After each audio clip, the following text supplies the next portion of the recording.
What's going on, ladies and gentlemen? Welcome back to the Open Table Sports Podcast. Oh, no, this is a daily recap. We didn't have the podcast last Friday, so I'm jumping ship a little bit on that one. No podcast this weekend. We were busy. We had spring break last week, so we didn't have the podcast on Friday as usual. But we were back this Friday with our full podcast with everything from the week. When we do the daily recaps, obviously it's just, the daily stuff. It's not everything in between. So we're going to get into the NBA first, and then we're going to go into our other category, and then NFL. There's nothing with MLB or NHL, as it's been the past couple weeks. Just again, it's me and Dom. What's going on, Dom?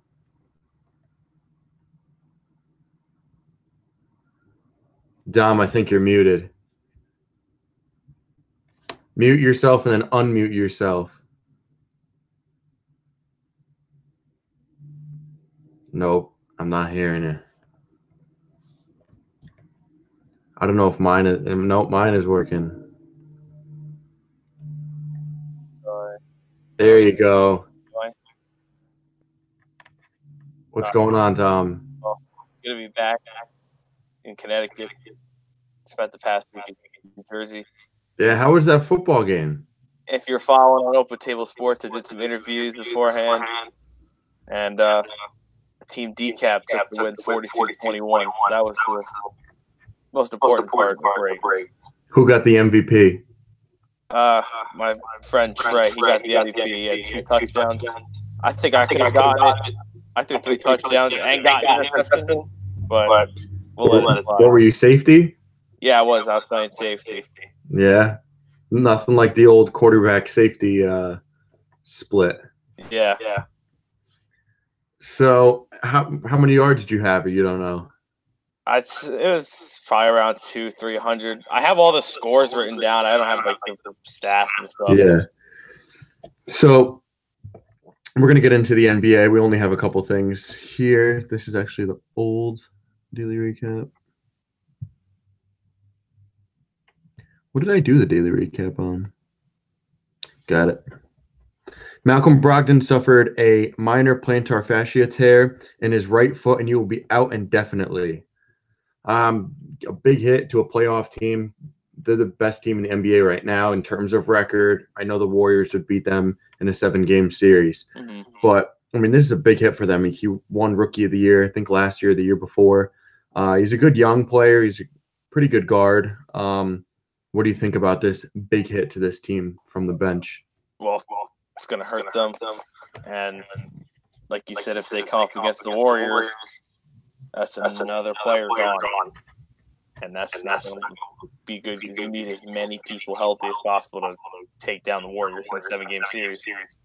Yeah, there's some teams, that would love to have – he plays really good defense, but some nights he starts, sometimes he doesn't. But in the NBA, you see a lot of different starting rotations. Just one of those – MLB and NBA, you see a lot of different starting lineups and rotations and stuff like that. Mm-hmm. So you can't really label something like NFL. If you're a starter, you're a starter. There aren't some days you don't start. What I mean? Yeah. Like it's even in NHL, but it's not really starters because even if you do start, they kind of get, you know what I mean? You're off in 2 minutes, so yeah, you're off in like 2 minutes. So it's just the different lines that they might switch around, but you're all getting around the same minutes. And even if you do, you're only getting maybe 4 more minutes than someone else. Yeah. So there actually is some NHL news. I was looking at the other script that we had. NHL Predators winger Austin Watson was reinstated by the NHL after an 18-game suspension for alcohol abuse. It'll be helpful for the Predators. It's another player to add depth to their offense. They're going to need it as the West is going to get pretty heated when it comes to the playoffs. Yeah. And, playoffs are right around the corner, so we'll get more into that, I'm sure, on the podcast. On Friday. So, yeah, we'll save a lot of the playoff talk for Friday. Yeah, we'll be talking more about that. We'll be talking about – on Saturday, we'll be talking about the MLB – the 2019 season preview. That's going to be pretty interesting. I don't know how many people are going to be getting for that. I think a couple people got left out on the Open Table Sports team.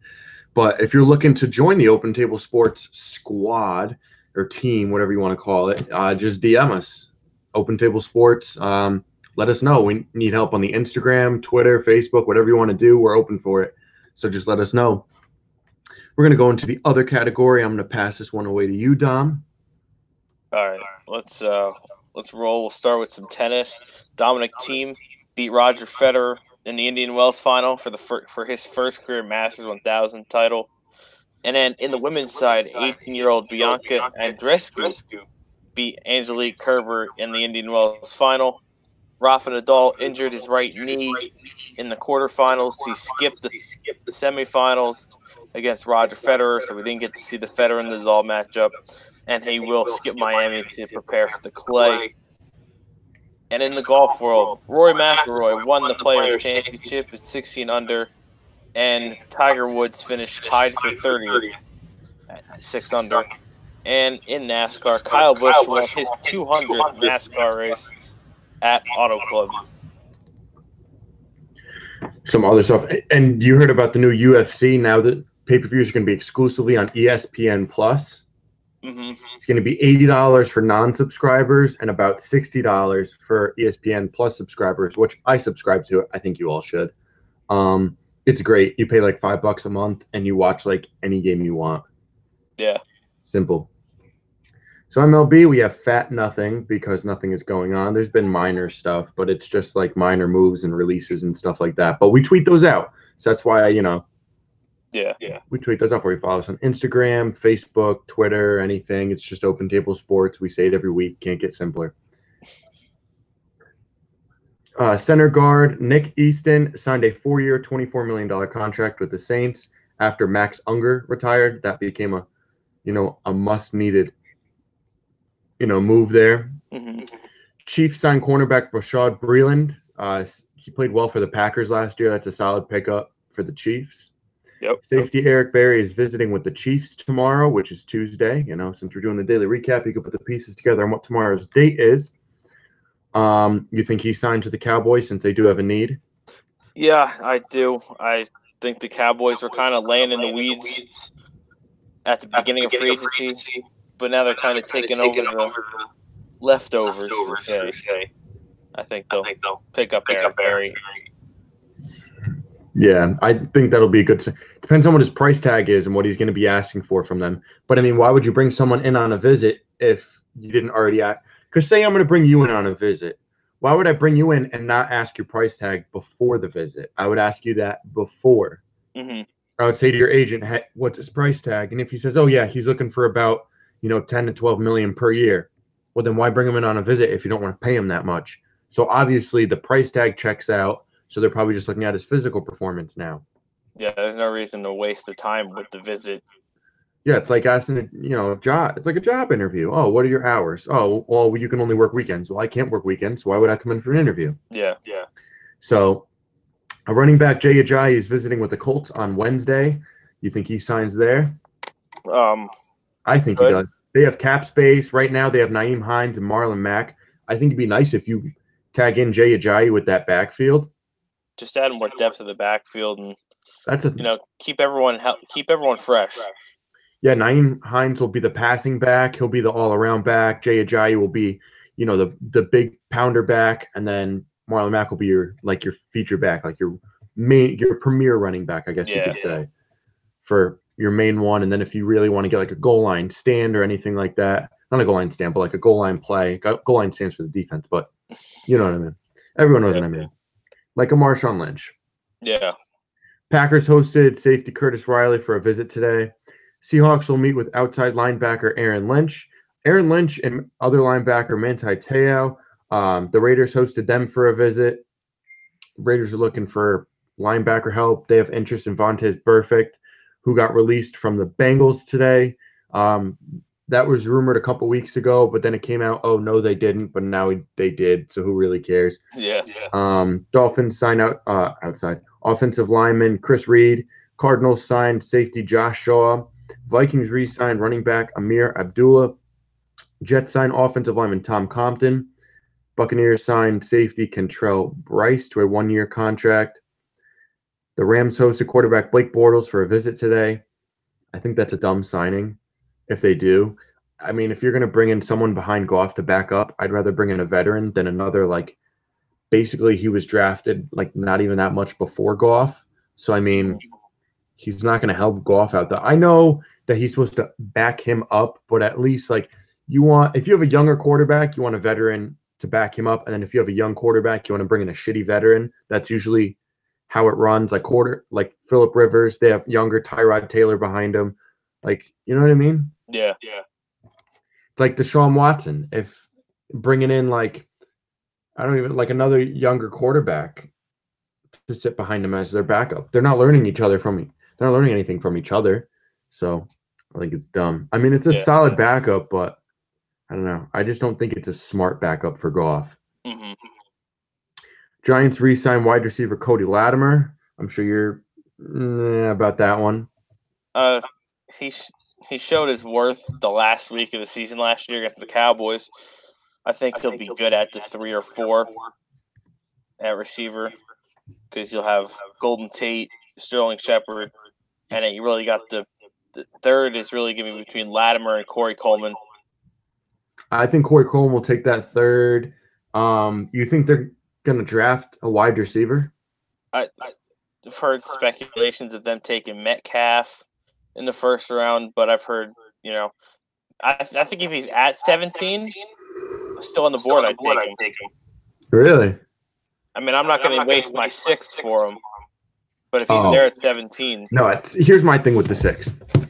If Haskins is there and Jonah Williams is not, pick Haskins. But if Jonah Williams is there at that 6th spot, take Jonah Williams. He'll take over your right tackle spot. Mm-hmm. That's what I would do if I were the Giants, to pick Jonah Williams as the 6th. And then at 17, I mean, I would pick an edge rusher or top cornerback that's there. Yeah, it's got to fix. There's more holes on the defense there is on the offense. So I'm saying I wouldn't waste a pick on Haskins. Yeah, I mean? And then the Giants, I think they're going to be better than people give them credit for. Yeah, the Giants have said they have lost interest in Haskins. They're no longer like talking to him. But that doesn't mean they're just going to. Yeah. That's happened in the drafts before. Oh, they're out on someone. Oh, they're not going to draft this person because of this, that, and the other. Then they end up getting drafted. They end up falling and then still end up picking them up. So, because the logic could be, well, you can get a team like behind you, maybe like the Redskins or something. Or if the Redskins might be ahead of them. The Jaguars at like 7. You can get them to feel comfortable. Oh, they're not going to take Haskins, so we'll be able to get them. Yeah. And then the Giants will come out of nowhere and take him. Yeah. So no one trades up in front of you to take him from you. Yeah, well, if anyone's going to draft or move up in the draft or just trade altogether to get another top 10 pick from the Giants, you trade the 17th pick and that 3rd rounder they got from the Browns, and then maybe like another 6th rounder, and maybe they pick up the Raiders' 4th pick or whatever. And I heard you have the 4th pick and the 6th pick or something like that. And the Giants are interested in moving up because I heard they were in talks with the 49ers with trading Odell Beckham, but they said they wanted a second pick for him. And the 49ers wouldn't budge. Yeah. I don't know. I wouldn't trade the 2nd pick for Odell. That's way too much, especially if they're going to get Nick Bosa. Mm-hmm. Yeah. The Redskins re-signed wide receiver Brian Quick. The Lions hosted running back Spencer Ware for a visit today. Raiders released offensive tackle Donald Penn. Seahawks will host wide receiver Jordy Nelson for a visit. That's an interesting one. That'd help out Russell Wilson. Yeah. But I think Russell Wilson's in his final year, his contract. Yeah, that'll be interesting to see what happens with him. The Texans will host quarterback A.J. McCarron for a visit. Cowboys hosted wide receiver Randall Cobb for a visit. That's interesting. Cowboys signed defensive end Kerry Hyder. The Bengals released linebacker Vontaze Burfict, as we mentioned before, and tweeted out a couple weeks ago. Safety Andrew Sendejo is signing a 1-year contract. Who did he sign with again? The Texans, right? Yeah. Some of the Texans, yeah. Texans are signing tight end Darren Fells to a 1-year contract. Offensive tackle Eric Flowers is signing a 1-year, $4 million contract with the Redskins. Raiders re-signed wide receiver and kicker. He can also punt return as well. Dwayne Harris to a 1-year contract. Defensive tackle Halati Nagata will retire. The Bears are still listening to offers from teams about running back Jordan Howard. Talks are ongoing and progressing. The major thing in this is the Eagles. They've been one of the front runners for him. Mm-hmm. You know, that'll be interesting to see. But their price tag is a little too high right now for the Eagles, but they're still talking to other teams as well about Jordan Howard. So we'll see what happens with that. Yep. The Jets are waiting for teams to release a top cornerback or wide receiver so they can sign them. So they're kind of waiting in the weeds for someone to kind of fall on their lap at wide receiver or cornerback. I don't know why they don't just pick up Jordy Nelson. Yeah, I mean, that would be a big pickup, but I guess the Seahawks want him more because they're bringing him in. And I think Russell Wilson to Jordy Nelson wouldn't be a bad duo. That'd be pretty good. I mean, they're not going to win their division. I don't think they're good enough to get a wild card this year again because they lost a good amount of players, but we'll see what happens. I think Jordy Nelson should go elsewhere other than the Seahawks. I think if anything, I say this all the time, I think the Chargers should get him. We lost Tyrell Williams. Right now we have Mike Williams and we have Keenan Allen. And yeah, we have Travis Benjamin. We should just release him and then with that money sign Jordy Nelson. Mm-hmm. I'd like that. Jordy Nelson, Mike Williams, and Keenan Allen. Yeah. That's pretty good. And you got Dylan Cantrell, Artavis Scott as your other two backups in case someone gets hurt, traded, injured, whatever it may be. But I don't know. I think the Chargers make a run at him, maybe even the Giants. Yeah, the Giants could try it.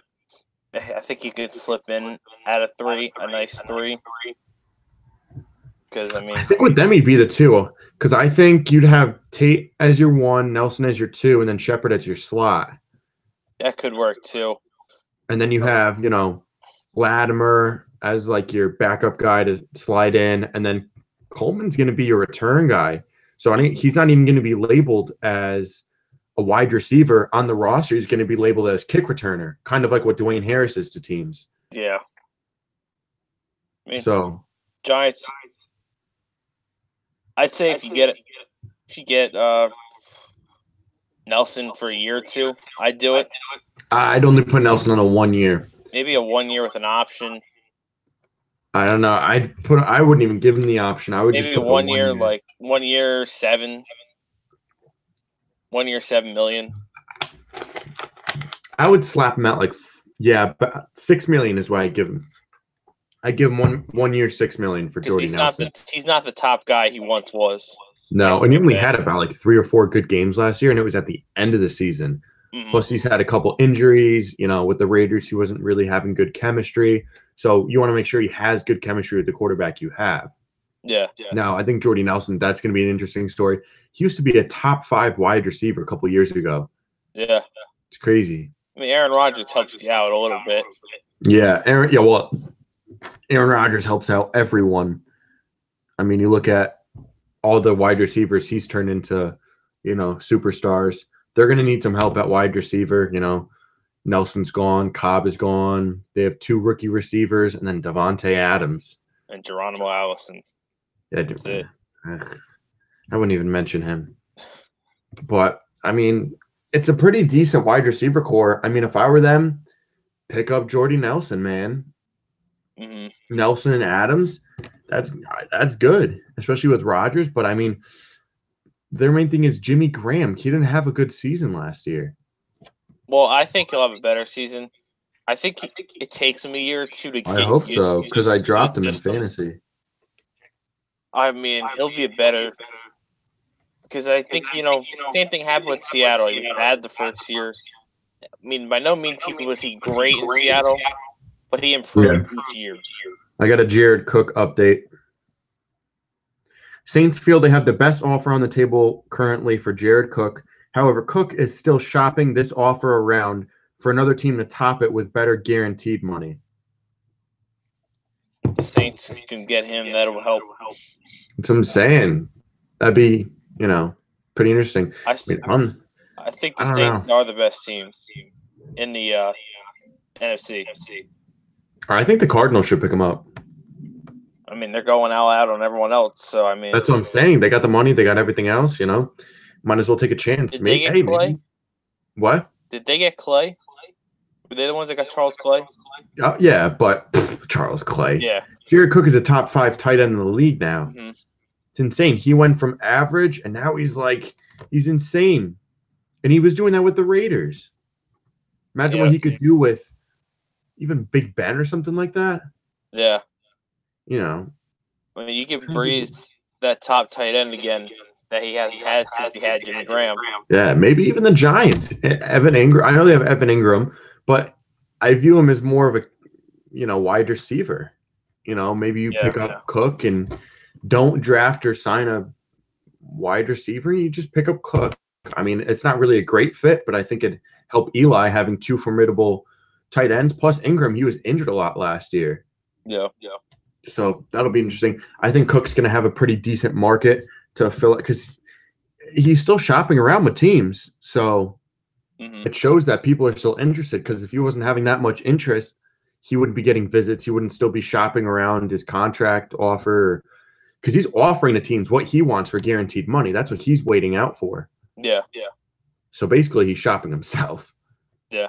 But I think in the end, the Saints are going to get him. I'd be very shocked if they don't. I think that'll be a nasty offense. That's like a 4-headed monster. Yeah. Breeze, Kamara, Thomas, and Cook. That'd be really hard to stop. That's nice. And then Latavius Murray now. Yeah. People underestimate him. I don't think he's that good, but he's underestimated. I think he's not a primary back, but if you put him as a 2 with upped carries, I think he's good. Because when Dalvin Cook when Cook was kind of injured, Cook was able to play, but only around like 10, 15 carries. Dude, Latavius was getting a couple more carries. And he was doing pretty good. But it'll be interesting to see what they do with that team. I don't think we're going to be back tomorrow because I have the Mario Chaos and the Kid podcast. So I'll be doing that tomorrow. I'm trying to think of what else. We'll be back Wednesday. We won't be back Wednesday because I have Tommy Dreamer trivia. Tommy Dreamer, he's coming to Milford, Connecticut, where I'm from, and he's going to be doing a trivia thing. We'll be back Thursday then. We missed Tuesday. We missed Wednesday. We'll be back Thursday. We have the Open Table Sports I'm looking at my calendar, by the way. Don't think I'm weird. I have my calendar in front of me. Open Table Sports podcast on Friday, and then we have the MLB podcast on Saturday, March 23rd. So don't forget that. That's going to be live on YouTube. We're going to be recording audio. If you want to go through it, whatever it may be, check out your team. We're going to be breaking them down, but it's going to be very interesting to see. Again, it was just me and Dom. We do everything around the house here at Open Table Sports.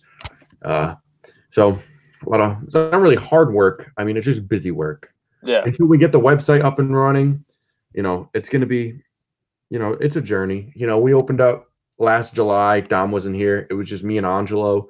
But, from July, we've really vamped up, what we've done. Podcasts every week, almost every night, depending on my schedule, your schedule. But, we're guaranteed about 1, 2, 3, 4. We're putting out at least 5 podcasts a week. Yeah. That's perfect. I mean, 5 podcasts a week. Who does that? I mean, I know there are some people who do them every day, but we're not that weird. For our age and where we are right now in our process, we're both 19. Yeah. At 19, doing 5 me, I do 7 podcasts a week, but, it's just crazy at this age and how young we are and only opening in July, and we're doing this stuff, and we're getting the followers. We're almost at 400 followers. So just Open Table Sports. It's simple, everyone. But we'll be back on Thursday with the Open Table Sports Daily Recap. Thank you for listening again.